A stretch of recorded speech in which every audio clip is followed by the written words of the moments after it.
Videos देखने के लिए सब्सक्राइब करें जनसत्ता.com, बेल आइकन दबाकर पाएं लेटेस्ट नोटिफिकेशंस। नमस्कार, आप सबको रामनवमी की बहुत बहुत शुभकामनाएं। रामनवमी एक ऐसा दिन जिस दिन हमारे प्रभु राम ने रामलला के रूप में जन्म लेकर अवतार लिया। और अवतार इसलिए लिया कि जो उस समय राक्षस रूपी बुराइयां थीं उनका अंत करना था। धर्म की हानि हो रही थी, पृथ्वी त्राही त्राही कर रही थी, ब्रह्मांड में अधर्म फैला हुआ था। तो प्रभु राम ने अवतार लिया और आज के दिन और तब हमारे जीवन में राम आए। राम एक ऐसा शब्द है, इतना छोटा शब्द है, लेकिन मुझे लगता है कि दुनिया में इससे प्यारा शब्द, इससे अच्छा शब्द, इससे ज़्यादा पवित्र शब्द और कोई नहीं है। राम एक बार कह दो तो नाम हो जाता है, दो बार कह दो राम राम तो नमस्ते हो जाती है, तीन बार कह दो तो संवेदनशीलता से कोई कह उठता है राम राम राम, और उससे ज़्यादा ले लो तो फिर तो भजन हो जाता है, मंगल हो जाता है, जीवन में आनंद आ जाता है। आपको बताऊं कि आज का जो दिन है वो इतना पवित्र माना जाता है। और आज के दिन की एक इसे कथा कह लें आप, एक कथा नहीं है, जो वैसे तो सत्य है। जब श्री राम अवतार लेने वाले थे तो उस दिन उनके लिए भविष्यवाणी की गई थी कि यदि उन्होंने दोपहर से पहले उनका जन्म हुआ तो जीवन में उन्हें बहुत यश मिलेगा, बहुत सुख मिलेगा, बहुत ऐश्वर्य मिलेगा, और यदि दोपहर के बाद हुआ तो उनके जीवन में बहुत दुख होगा। प्रभु राम को, क्योंकि वो मानव के रूप में आ रहे थे, उन्हें सारी लीलाएं दिखाई थी कि मानव होकर किस तरह से इंसान को जीना चाहिए, किस तरह से उसका जीवन दर्शन होना चाहिए। तो उन्होंने अवतार लिया ठीक दोपहर के 12 बजे, जब न दोपहर से पहले था न समय दोपहर के बाद था। एक ऐसा समय जो अपने आप में बिल्कुल स्थित था, और इसीलिए उनके जीवन में ऐश्वर्य भी रहा, राजसी सुख भी रहा, और उनके जीवन में दुख भी बहुत आए। लेकिन दोनों जगह देखिए उनका जीवन कितना बल्कि मैं ये कहूँगा कि एक किस तरह से मानव को जीना चाहिए वो उन्होंने हमें सिखा दिया। जो उनके ऐश्वर्य का समय था वो तो ठीक था, लेकिन व्यक्ति की पहचान तब होती है जब दुख होता है। दुख में कौन कौन उसके साथ खड़ा होता है, उन व्यक्तियों की पहचान होती है वो। और जब वन जाने की बात आई तो देखिए उनके साथ माँ सीता, कोई भाई लक्ष्मण, जिस तरह से भैया लक्ष्मण ने अपना जीवन समर्पित कर दिया उनको।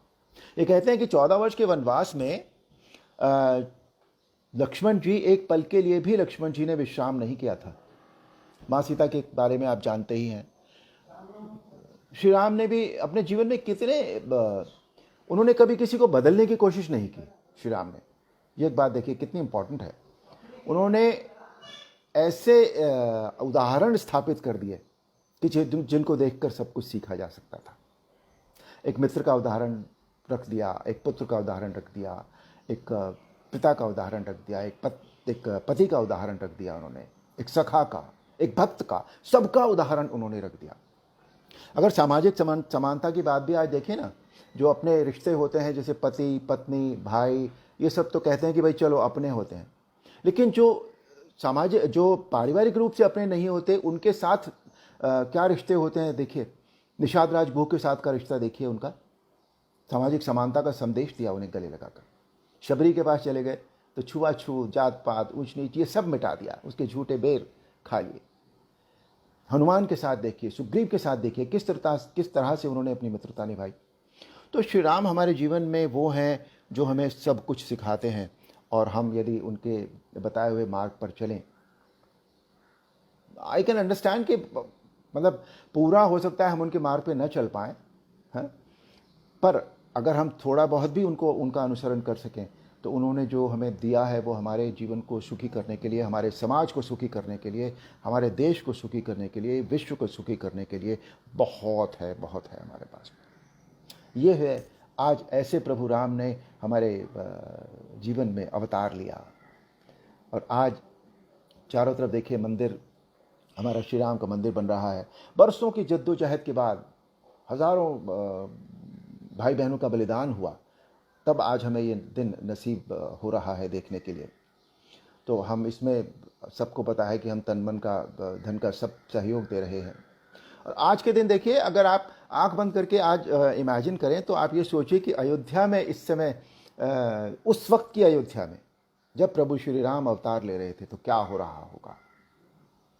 पूरा शहर सजा हुआ होगा, राजमहल सजा होगा, चारों तरफ मंगलाचरण हो रहा होगा, देवता ऊपर से आकाश से फूलों की बारिश कर रहे होंगे, सभी माताएं खुश रही होंगी, सभी को चारों तरफ उल्लास का वातावरण था। एंड आई एम श्योर आज अयोध्या में भी, आज की हमारी अयोध्या में भी यही वातावरण होगा, यही सारी खुशियां जो हैं वो मनाई जा रही होंगी। अब मैं देख रहा हूँ कि बहुत सारे जो हमारे भाई बहन हैं वो, उनके कमेंट्स यहाँ आ रहे हैं। और प्रभु श्री अमित जी लिखते हैं, प्रभु मैं श्री राम को तो नहीं जानता, आप ही को जानता हूँ। सुरेंद्र जी लिख रहे हैं, प्रभु श्री राम की जय हो। तो इस पे जय श्री राम आज हम सबका जो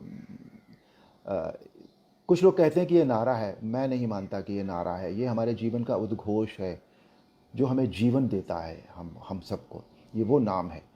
तो श्री राम नवमी की हार्दिक शुभकामनाएं दे रहे हैं नरेश जी। लक्ष्मण जी भी पूरे परिवार को हार्दिक बधाई दे रहे हैं। अनुज पांडे हैं, सुविधना हैं, बाबू सोलंकी हैं, हिना अग्रवाल हैं, सब जय श्री राम जय श्री राम। जय श्री राम के उद्घोष से इस समय पूरा विश्व, हमारा पूरा देश जो है वो गुंजायमान हो रहा है। और छाया द्विवेदी भी कह रही हैं आपकी फैमिली के लिए, फैमिली को बधाई दे रही हैं वो, आपको और आपके परिवार को। कविता सेठ बधाई दे रही हैं, राम सिंह राजपूत हैं, श्री राजेश शर्मा जी बधाई दे रहे हैं, वैदेही जी बधाई दे रही हैं, सुप्रिया जी बधाई दे रही हैं, पराग बधाई दे रहे हैं, संकेत बधाई दे रहे हैं, अभिषेक हैं। ये आज सबके मन कितने खुश हैं। आप सभी को रामनवमी की बहुत बहुत एक बार शुभकामनाएं। और रामनवमी के साथ साथ आज ये तो बात जो है वो खुशी की है, लेकिन आज जो हमारे ऊपर एक पूरे विश्व के ऊपर संकट है और हमारे इस समय देश में बहुत ज़्यादा ये संकट हो रहा है कोरोना का, कोविड-19 का। तो उसके विषय में भी मैं ये ज़रूर कहना चाहूँगा कि हमें जो भी निर्देश दिए गए हैं, जो भी नियम हमारी केंद्रीय सरकार ने या हमारी राज्य सरकार ने बना दिए हैं, जिस तरह से हमें उसकी इंटेंसिटी को कम करने के लिए जो भी हमें करना पड़े, जो हमें बताया गया है, हम उसे उस तरह से ज़रूर करें। जो भी डिस्टेंसिंग बताई गई है या मास्क का उपयोग बताया गया है या वैक्सीन हमें बताया गया है, जो भी हमें करने के लिए कहा गया है वो हम ज़रूर करें। और साथ ही साथ इसके अलावा जैसे योग में भी कितनी क्रियाएं हैं जो बाबा रामदेव भी बताते हैं कि इन यौगिक क्रियाओं को यदि हम करें तो हमारा कोरोना से हम अपने आप को बचा सकते हैं, वो हमें ज़रूर करनी चाहिए। आयुर्वेद में भी ऐसा बहुत कुछ है जो हमारी इम्यूनिटी को स्ट्रॉन्ग करता है। हमारी इम्यूनिटी स्ट्रॉन्ग होना बहुत ज़रूरी है और उसके लिए योग एक ऐसा साधन है जो हमें अवश्य करना चाहिए।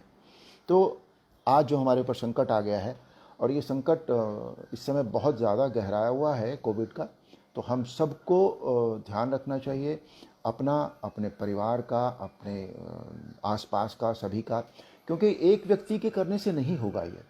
जब तक कि हम सब ये normally as it is said it's a chain reaction kind of a thing, तो वो उस चेन को जो है वो तोड़ना बहुत ज़रूरी होता है इसके लिए।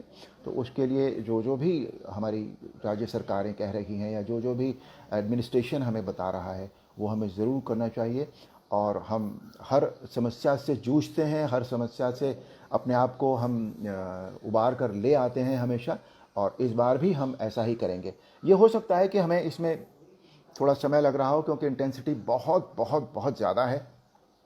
मतलब मुझे नहीं लगता कि इतनी इंटेंसिटी से ये आएगा, इस बात की उम्मीद थी किसी को, लेकिन अब जब आ गया है तो हमें इसका मुकाबला करना है, डट कर मुकाबला करना है, और हम ज़रूर इसका मुकाबला करेंगे और हम फिर से एक बार विजयी होंगे अपने जीवन में और सुखी जीवन व्यतीत करेंगे।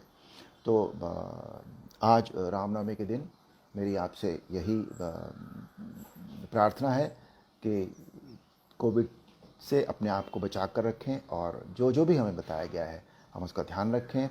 और साथ ही साथ क्योंकि रामनवमी है तो इसलिए प्रभु राम ने जो भी हमें बताया है, प्रभु राम की बात नहीं, यदि आप रामायण को ध्यान से देखें ना तो जो दूसरी साइड के जो कैरेक्टर्स हैं, जो चरित्र हैं, यानी मैं बात कर रहा हूँ रावण जी की, महाराज रावण की बात कर रहा हूँ, मंदोदरी की बात कर रहा हूँ, कुंभकर्ण की बात कर रहा हूँ, मेघनाथ की बात कर रहा हूँ। केवल भरत, लक्ष्मण, सीता, राम इन्हीं से नहीं, ऐसा नहीं कि इन्हीं से हम कुछ सीख सकते हैं, हम उनसे भी सीख सकते हैं। यानी रावण से, मेघनाथ से, कुंभकर्ण से, मंदोदरी से, इनसे भी सीख सकते हैं कि उन्होंने अपने जीवन में जो उनके सामाजिक पारिवारिक रिश्ते थे वो उन्होंने कैसे निभाए। रामायण एक और पूरी राम की जो भगवान राम की जो जीवन है, और अंत में ये सब तो हम जानते ही हैं कि यदि हम उनके बनाए हुए रास्ते पर चलेंगे, उनके बताए हुए रास्ते पर चलेंगे, उनका अनुसरण करेंगे, तो जैसा रामायण में भी कहा गया कि अन्याय पर न्याय की जीत होती है, अधर्म पर धर्म की जीत होती है, असत्य पर सत्य की जीत होती है, और अनीति पर नीति की जीत होती है। तो हम अपनी नीति जो हमें बताया गया है, जो हमारी कर्तव्य नीति इस समय होनी चाहिए, आई एम श्योर हम सभी लोग इसका पूरा प्रयास कर रहे हैं, पर उनसे भी विनती है जो थोड़ा टालम टोल इन बातों में कर जाते हैं, बिल्कुल भी ऐसा ना करें। तो आज के दिन हम ये संकल्प लें कि हम इस कोविड-19 को अपने जीवन से जल्दी से जल्दी निकाल कर, उखाड़ कर फेंक देंगे। आप सबको एक बार फिर से रामनवमी की बहुत बहुत शुभकामनाएं। जय श्री राम।